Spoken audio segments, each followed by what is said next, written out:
Get that thing going like that. You feel me? You feel me? Look, listen.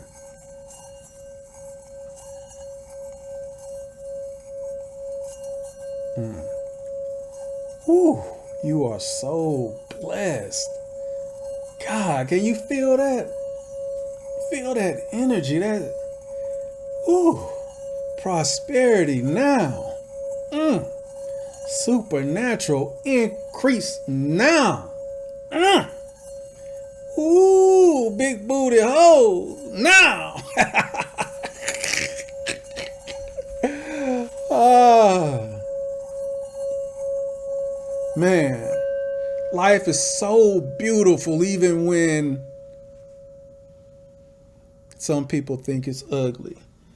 Even through the travesties that are taking place in the world today, we got to find beauty in it, and we have to find clarity. We have to be visionaries with a clear vision of the beauty that we see and that we want to see.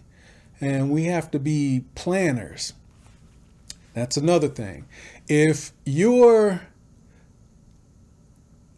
a person that says, I can plan a vacation for next year, but you have no plan in place for life after you, no plan in place for your family, for life after you, then this show, it's 50-50. It could be for you. You might see some things that you've been missing, figure some things out, or it's not for you. One of the reasons that the African American has consistently been at the bottom of the barrel, and we can go through a lot of things, but beyond the fact that the family was broken, beyond the fact that we migrated to major cities and left what was left to us, one of the reasons why we are so financially destitute as a whole is because we fail to plan beyond tomorrow. Tomorrow being 5 year, 6 year, 7 year, 8 year, 20 year, 30, 40, 50 year. See, the reason why, as I stated before in the conversation, they were talking about a friend of mine that posted a picture talking about a gifting $50,000 in order to pay the down payment on a house. The reason why we can't do it is because our parents didn't plan 50 years ahead. Our grandparents, maybe, probably not, didn't plan 50 years ahead. Think about it. If your grandfather or great grandfather had a planned 50 years ahead, there would have been a large endowment for your family. Some of the struggles that your family went through wouldn't have to go through. But also, when it came time for your granddad or your grandmother or your great granddad or your great grandmother, when they passed away and they left what small inheritance they had, whether it was a home or some cash, there was an argument over who it went to because the will was all janky. Secondly, when it got to whoever it got to, it was all misused and gone really fairly fast, if there was anything left. Planning 50 years ahead means you're seeing all the things that are taking place. You understand the mind of your children's children, and you know what rules are set up. You know how to not have a will misappropriated. You know how to set up things that will trump that will so that you never have to worry about whether or not, well, you won't worry after you're dead, but it won't be something that you're concerned with on your dying bed, whether or not your children's children will inherit what you left. If we thought 50 years ahead, beginning in 1930, we as a people would be a lot further. So if you're one of those guys or women that can't see beyond today, beyond tomorrow, the show may be for you, because it may show you what thinking ahead can do. You know, one of the great things about us is that you can't count us out. No matter what we look like, you can't say that we are or that we're not. Only we can say that. I could be anything I want to be and could have been anything you wanted me not to be.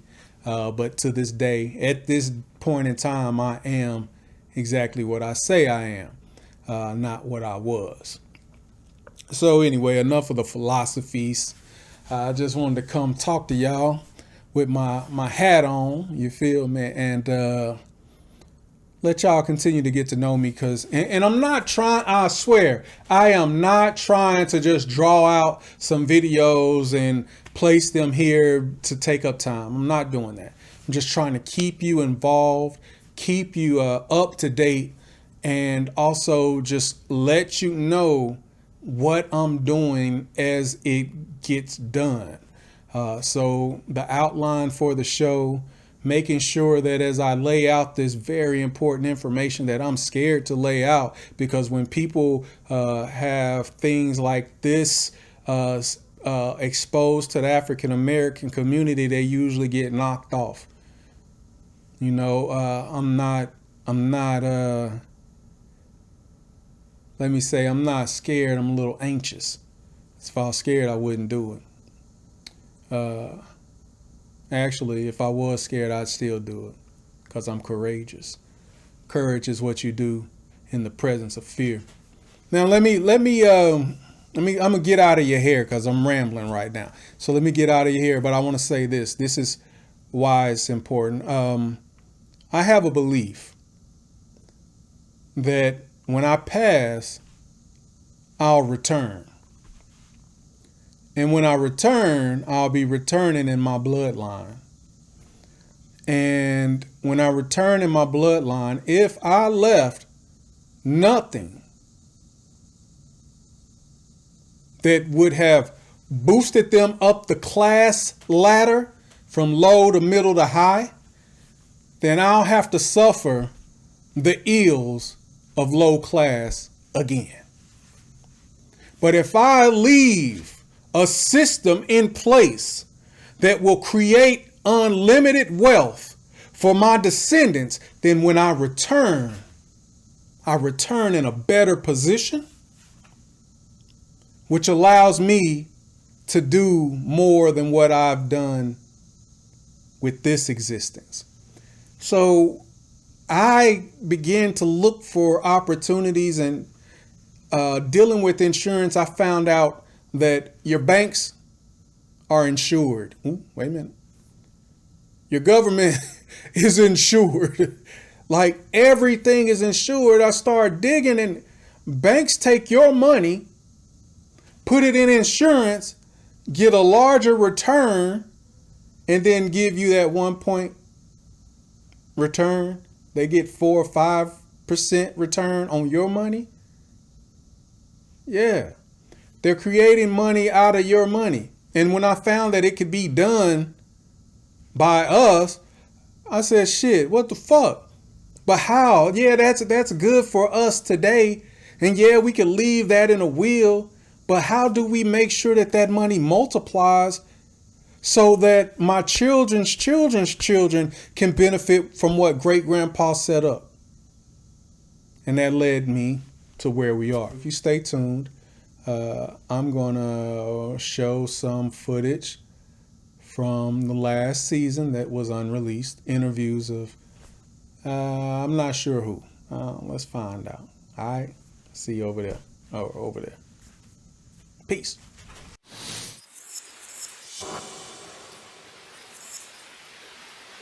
Mr. Jordan. Yes, sir. You have been tapped to speak at Barack Obama's presidential inauguration. What do you tell the world? Be more who you are. You know, I think I think that is the medicine that the world needs. You know, we have been so caught up in living the lives of other people, and we've gotten so caught up in you know, these realities, TV shows, and you know, that instant gratification, that we forget that if we do a little self-analysis and a little work on our own, we can rediscover things about ourselves that we never knew. Who is Rob Jordan? Give us a little bit about you. Rob Jordan.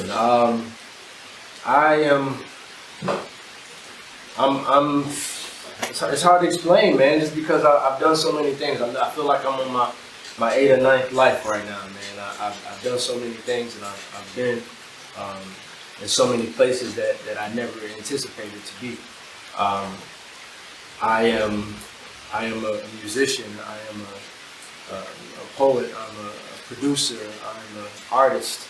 I am a scholar, a teacher, an orator.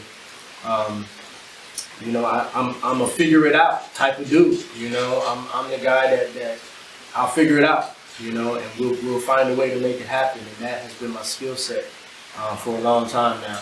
And it's put me in positions and in front of people that have allowed me to expand that even more, and give myself an opportunity to really test my own capabilities, which brings us back to my first comment. You know, be more of who you are. You know, I think once we dive into that ocean of you know, the unknown of who we are, that discovery is amazing. Right. What do you have going on right now in the streets of South Carolina? Yeah, out here in Greenville, South Carolina, one of the biggest things we've got going on right now, we've been making a major push for the Free Thought Society. It's a book club. Book club that really is it sets the stage for a platform for the community, for us to share what it is that we know, be more responsible for the knowledge that we do have and how we use that knowledge within our community, allowing us to share our talents and abilities so that way we can pool all our resources in one place. When somebody needs something, all they got to do is tap the pool, you know, and they'll be able to find what it is that they need, be able to connect whatever dots that they're looking for. That is my hope, my vision for Free Thought Society. In the midst of that, we've also been doing Rise and Run every Sunday morning. So Sunday mornings, we're getting up early, 8 o'clock, we're downtown Greenville. We're running 2 miles. Everyone is invited. Doesn't matter if you're in shape or not, we want you to come out. No man is left behind, no woman's left behind. We're going to do what we can to get the city in shape. So one of the things we say is we run the city, and we mean that literally and figuratively. We literally want to run the city. The next thing we've got going on, we've got a project, Brother Selah Black Soul. We're working on a project called Fruit. That project's going to be a 2 EP project. I produced, and he is dropping some serious lyrical poetry on there. The type of poetry that'll make you sit back and really analyze bar for bar, word for word, you know, what's being said. And he paints a very vivid picture of a couple of cool things. So I want everybody to be on the lookout for that. That's dropping Friday. I believe that's the 24th, Friday the 24th, 2020. That's going down here. So that's a couple of things, man, that I got going on. Not to mention I cut hair, I do logos. I'm doing whatever I can in this community, man, to use my resources and the skill set that I've acquired over time to give back, you know. I just want to give back. I want to see other people prosper. Right. Perfect. Anything that you want to tell people in general beyond what you said? Just take it over and do what you do. As a matter of fact, I'm going to shine a spotlight on you as we change this. Okay. Yeah. Little word for the people, huh? You know, I never prepare things, only because I like to allow whatever is present to say its piece. You know, I don't ever know what a person needs until it's been revealed. So a lot of times when I'm speaking, I just allow it to come through. You know, and that's one of the things that I think once people understand the power that they contain, the energy that they have, we've been known to realize that this is a regenerative energy. It's not something that you get rid of. It's something that you take with you. It's something that if you know how to harness it, you bring that in a room with you, and that completely sets the tone for how somebody's going to approach you, how they look at you, how they perceive you. That is a strength that we can all learn how to utilize a little bit better. So I don't force anything. I allow things to be. And in the spirit of that, a lot of times the things that I say they're profound to me. You know, a lot of times it's something that I need to hear, you know, because it's not me. It's coming through me, and I allow that to happen. The same way I don't allow, you know, people's energies to drag me down, or people's attitudes to put me in a funk. You got to carry that essence with you. You got to know who you are, so that way you can protect yourself against those type of energies. So when I'm around, I like to give light. I like to expose the obvious, because sometimes it's so obvious that you can't see it, you know. And so one of the things I like to say is, because I know the way that the mind works, the mind really can't focus on itself. It can't think about thinking thoughts. So what we have to do sometimes in order to realize what we're really capable of is we have to shine the light that we have on other people. We have to give them a little bit of our light so they're capable of seeing what their potential is. Because I wouldn't be able to see it if you didn't tell me. Because sometimes, like I said, it's so obvious that I don't even see it. It's right in my face. It's too close to my heart for me to even understand how to work it, how to utilize it. So sometimes shining your light on another person will allow them to see what they're capable of. You know, one of my favorite quotes, and it's a quote of mine that's a favorite, but I don't even really know it word for word. But the essence of the quote is, you don't show somebody else your superpowers, you show them theirs. You know, and that's what my mission has been, is to expose people to themselves and allow them to become more of who they are. So, dopeness and all this dopeness, man. Let me come up here, man. Rob Jordan, man, listen, it's been a pleasure since the first day I met you, man. You was a tough guy too. First day I met you. Oh my God. Yeah, we gotta tell that. I gotta tell that story, man. Actually, because I'm gonna have to step out the scene. Nah, man, nah. I gotta focus on. You gotta okay. Nah, go ahead, talk about it though. When I met Demetrius, he does carry that spirit. He does have that essence with him, and because of the way that he carries himself, you almost respect him without knowing him. You almost admire the work ethic that he has, because you can tell that he's done something great in his life, even though we met at a car dealership.